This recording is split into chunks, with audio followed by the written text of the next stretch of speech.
Suit पहन के तैयार बनी ललका जीजा। अच्छा ठीक बा। ए जीजा सुना जौन कहबू खाए के साली उ घर ही लिया दे हबो। तेरी मिलके कहा चॉकलेट तू पाकिट खिया दे हबो।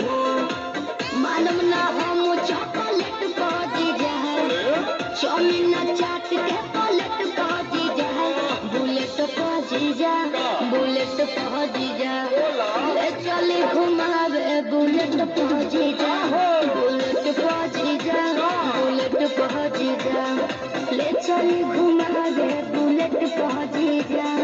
अरे भागत है मैं कहाँ भागत बानी?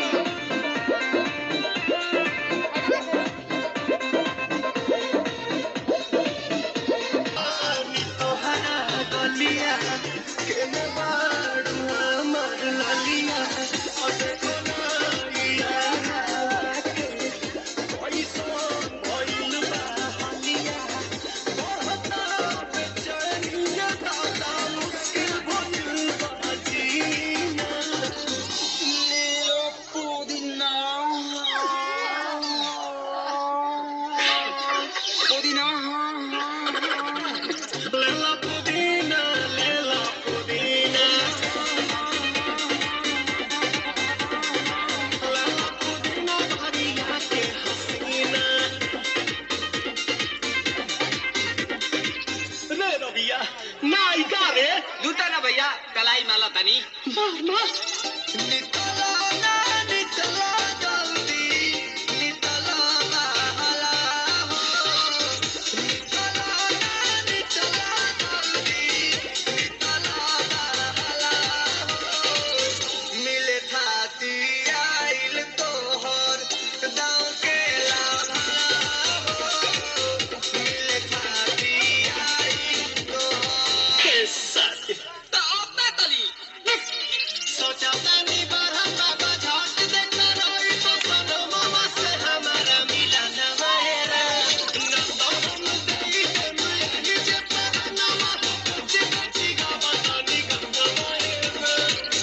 भाभी आती हूँ।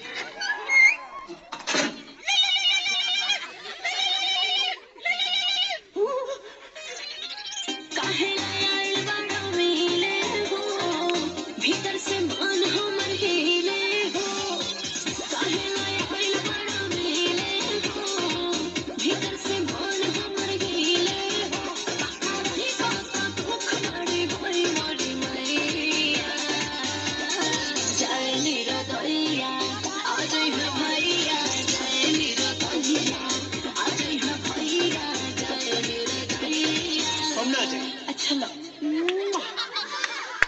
आज के लिए